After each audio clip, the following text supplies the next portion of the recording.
Welcome, my friends, to the Generations broadcast. This is Kevin Swanson, your host, coming to you to address some of the salient issues of the present day. We do the best we can to be the sons of Issachar who understand the times and apply the Word of God to the ethical situation of the day. In just a moment, Ray Comfort will be with me to talk about the issue of abortion from an evangelistic aspect. But first, friends, some statistics. You need to know something about the country in which you live. You understand America is not more pro-life today than it was back in 1996. Now, some people are saying Americans are still very, very pro-life, and they are pro-life with some exceptions. Between 56% and 61% of Americans will say they're pro-life between the year 2010 and 2011. There's quite a disparity from year to year. In other words, the standard deviation or the variation of those who say they're pro-life seems to vary quite substantially from year to year. Americans tend to be fairly fickle on this particular issue. They shift their views rather rapidly from one perspective to another, up and down, up and down, up and down. Between 2010 and 2011, they were between 56% and 61% pro-life with exceptions. Now, you go back 15 years, 1996 to 1998, they were between 58% and 63% pro-life with exceptions. So, is there much difference between 58% to 63% 15 years ago and the 56% to 61% in just the last 2 years, 2010 to 2011? Pro-life with exceptions. Well, I'm here to tell you that Americans tend to be a bit fickle. They tend to throw in a lot of exceptions, as in exceptions for rape and incest, and they tend to be somewhat fickle on abortion. Now, here's one of the reasons. One of the reasons is because so many Americans have had an abortion. The estimates are 35% of Americans have had clinical abortions, but you have to remember also that women are taking the day after pill. Since 2006, they have not needed a doctor's prescription for a day after pill. Anybody can get it, so now the increase of those taking the day after pill, and that is an abortion early on in the pregnancy, has increased by a factor of 200% since 2006, meaning that approximately 10% of American women are taking the day after pill, meaning that 45%, if you add the 35% of clinical abortions to the 10% who are taking the day after pill, you come to about 45% of Americans who've had abortions. Now, if 45% of Americans have had abortions, and 56% to 61% are pro-life with exceptions, then it appears to me that just about everybody who has not had an abortion is pro-life, with an additional of 5 to 6% that are pro-life with exceptions who perhaps have had an abortion and have repented of that abortion and now are taking a position against abortion. So I take the 45%, juxtaposition that against the 56 to 61%, which is roughly about 60%, and you find there's probably about 5 to 6% of Americans who have had an abortion and today would claim to be pro-life. Well, ladies and gentlemen, it's the responsibility of Christians to continually get out there and convict the world of sin by bringing the Word of God to bear and appeal ourselves to the consciences of men. That's what Paul says in 2 Corinthians chapter 4. We take our gospel, we appeal to the consciences of men, that internal force within them that reminds them that they're sinners before a holy God. They've broken His law. And one of the laws that Americans have broken is the sixth commandment. They have murdered their own children. They have blood on their hands. And it's difficult to give them the bad news, but we do have to give them the bad news before they receive the good news. And that's what Ray Comfort does so well. He's got a great video, a new documentary, a powerful documentary coming out called 180themovie.com. We'll be talking about that in just a moment with Ray Comfort. Welcome back to the Generations broadcast, friends. Kevin Swanson, your host, with you today. And today we want to talk about the pro-life issue as it addresses itself to the gospel of Jesus Christ. Abortion is a major issue in America, and as we approach America, we have to look at the nation's sins because, obviously, we want to drive people to Christ for forgiveness at the cross of Christ, and we want to see some faith and repentance as people turn to the gospel of Jesus Christ. But you've got to start with the bad news, and part of the bad news is the issue of abortion. So many Americans have been affected by the problem, the sin of abortion, and this is a major issue, not just a political issue, but a major moral issue across this country. And with me to talk about this today is Ray Comfort, who's been on the program before. He's an excellent evangelist. He's part of the Living Waters ministry and also has come out with a new movie called 180, found at 180movie.com. Ray Comfort, welcome back to our program, my friend. Thanks for having me on again. Yeah. Yeah, it's great to have you. I mean, and now you've got, I just read your site. This is the biggest evangelistic project to date for you. I mean, this has got to be big. It is huge. We stopped everything, including production of our television program, because of this. Wow. We're so excited about it. Wow. Wow. So what's happening Sunday? Because the whole thing's coming out Sunday. Yeah, it's a 33-minute documentary called 180, in which you will see 8 people who are adamantly pro-abortion becoming pro-life in a matter of seconds because of one question that I asked them. Huh. And Ray, I have to tell you, I've seen the promo to the video at 180movie.com. I have not seen the documentary yet, and I'm wondering what the question is. Obviously, you're not going to give it away on the show here. You're wanting people to go to 180movie.com, but give us a little background for this. It's free to watch. Okay. And the reason I'm not giving it out is because one pastor watched this and he says, you don't watch 180, you experience it. Mm-hmm. And I don't know if you've ever done magic for kids or sleight of hand for kids. Their eyes are like saucers. They just think it's wonderful. Mm-hmm. But if you show them how you do the trick, they'll often go, is that all? Mm-hmm. The magic goes because I've shown how a trick is done. Exactly the same would happen if I told you the question and asked people because it's out of context. Mm-hmm. It would lose its magic because you don't see the people's eyes light up when light comes to them, when they begin to understand what the issues are. Mm-hmm. You know, I didn't plan to do a pro-life movie. Mm-hmm. It was actually supposed to be a movie based on Adolf Hitler, based on a book that I wrote called Hitler, God, and the Bible. Mm-hmm. I said to my publishers, would you like a video called Hitler's Religion because it's fascinating? And they said, yeah. So we embarked upon that, but my script was too big and we became overwhelmed. So I said to my editor, I'm just going out to find out what people believe about Adolf Hitler. And I came back with 14 interviews, mainly university students, from people who didn't know who Adolf Hitler was. Wow. 14 of them. I could have got more, but they wouldn't come on camera.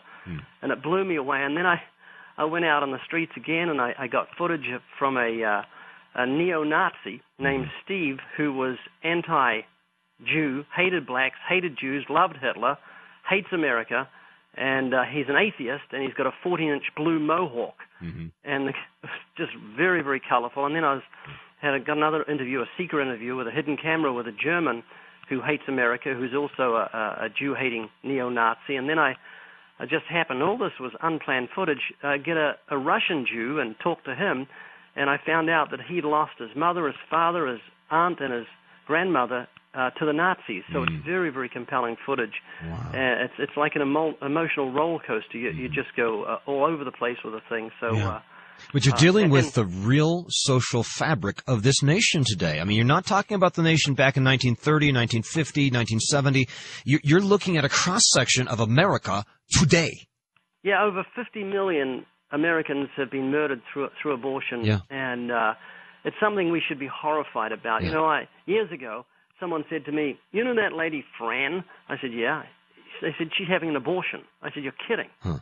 And I said, whereabouts? And they told me. I said, when? And it was about 2 or 3 hours away. So I jumped into my car and drove like a maniac into town, went up to the second story of the hospital, praying that God would give me wisdom as to what to say to this woman. And I rushed into a room. She was sitting on the bed. She'd had pre-operation medication. I looked at her, and I just didn't have any words of wisdom. I just said, please don't do this. Mm-hmm. And she looked at me and smiled, and she said, it's okay. I'm not going to have an abortion. I just prayed, God, if you don't want me to have an abortion, make Ray Comfort come up and see me. Wow. And there I was. I didn't have to say a word. I said, well, this is it's me. And then I left, and 2 years later I was at a church picnic, and I saw Fran, and in front of her was this little girl in the grass crawling around. So I bent down and grabbed the cheek and swung her cheek, you know how we do with kids. And as I looked into the eyes of this child, I realized what the issue is with abortion. These are human lives that are being taken. In Genesis 9:6, God says, if you spill the blood of a man, you spill your own blood because of it, because this man that you killed is made in the image of God. You can't murder a horse. You can't murder a dog. The word murder is reserved for human beings because they're of incredible value in the sight of God. And when you take the life of a child in the womb, you are committing murder and sinning against God. So this is something that should horrify every single, especially Christians throughout this nation. Ray, take a moment and tie it into the gospel of Jesus Christ. I mean, this is a part of the gospel, but how does it tie in? Well, we had people say, this is such a powerful pro-life message, it's just nothing like it. Why don't you just take the gospel part out? And I thought, you know, you've got more chance of flossing the teeth of the lions at the LA Zoo, the back teeth of the lions at the LA Zoo during feeding time, as you have of getting me to remove the gospel from this movie, because of the fact that abortion and all these other issues like homosexuality are just rotten branches on the Adamic tree, and the gospel goes to the root. It cuts to the root. So we've got this guy Steve, the neo-Nazi anti-everything, actually does a complete 180 in the movie. You see him change from the most hateful person you can imagine to someone who's deeply concerned about his eternal salvation, as you do a number of other people. So we're excited about it, not only because it deals with the issue of abortion, but it deals with the issue of man's salvation all in 33 minutes. Yeah. And you've got to come back to the law of God. God says don't murder, and it has something to do with the fact that he made us in his image, and we're not dogs, we're not cats, we're not horses. And so many people have committed this crime of abortion in America. And I call it a crime. It's a sin. It's a gross sin. Lives have been taken. Yeah. And often it's a couple that are saying, yeah, let's get rid of this child, and it's horrific. It really is. We're in the middle of the American Holocaust. Yeah. And we're like people outside the gates of the concentration camps, wondering what's going on the inside. And no doubt many good Germans protested, perhaps with literature, or maybe standing outside the gates and saying what's happening, and gave their lives in the cause of righteousness. But we don't have to give our lives. We can do something practical by giving away this video. We're actually giving away 200,000 copies of the DVD in one day at 100 universities across the U.S. During the month of October. We so want people to get hold of this, and the way to change a nation is to go to the youth of the nation, because the youth are today's future. And the video has a tremendous impact on people, has a visual impact on them, and it may be used by God, and we're going to pray that it be used by God to turn the hearts of people back to God. Yeah, we're so delighted. We've got endorsements from Kay Arthur and Johnny Erickson Tata, John Piper, the Duggar family, who are kind of pro-life, with 19 children. Yeah. You know, someone wrote on my blog, Michelle Duggar needs to shut her womb. And I said, you get out of her reproductive rights. She has made a choice to have 19 children, and she should have the liberty to do so. It's so crazy how people think they can speak up, speak against pro-life. Right. And you can choose to murder. You can't choose to have kids. That's what I was trying That's the to whole say. deal there.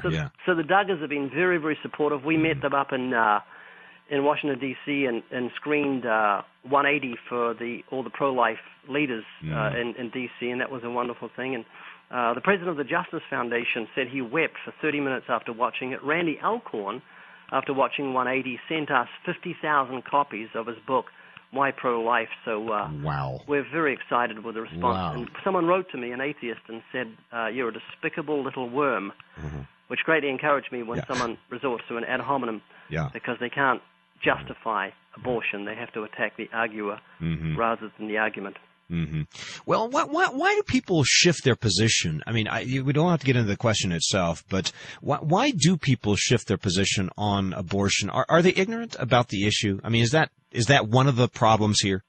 Perspective can be governed by information. Yeah. If I said to you, I want you to point up, and as you're pointing above your head, I say, no, that's not right, because I'm from New Zealand, and you're pointing down as far as a New Zealander is concerned, because I'm on the other side of this big ball we call Earth. And when it comes to it, there's no such thing as up or down, and so we get a different perspective as we have different information. I was on a plane, and I took a guy through the same scenario I take people through on camera on 180, and he immediately changed his mind about abortion. Then he looked at me, he says, I like the way you do this. He says, you don't force anything on people, you just give them information and allow them to make up their own minds, and that's exactly what happens on 180. You see people given... He says, you don't force anything on people, you just give them information and allow them to make up their own minds, and that's exactly what happens on 180. You see people given information, they have a completely different perspective, and they change their minds, and they'll change the way they vote. They're so adamant about being pro-life. I think the average person doesn't really have a firm grasp of his epistemological system of thought, so he's going to be lacking self-consistency along the way. And part of apologetics has got to be to question their basic foundations for their thinking, point them back to why they think what they think, and then point out the internal inconsistencies with it, which is really what you do with the life issue. Like, what are you doing? You're inconsistent here. On the one hand, you don't want to slaughter innocent babies, but over here you're slaughtering innocent babies. You're pointing out an inconsistency about their way of thinking, aren't you? Absolutely, and at the same time appealing to their conscience. Everyone has this inbuilt, God-given knowledge of right and wrong, and it's very, very powerful. And excuse me, that's why we produced the 180 course I got with Kay Arthur and Randy Alcorn and Kirk Cameron, and we produced a 180 course for churches and individuals and groups to go through and learn how to speak about the subject of abortion and to address the conscience regarding people's salvation, and that comes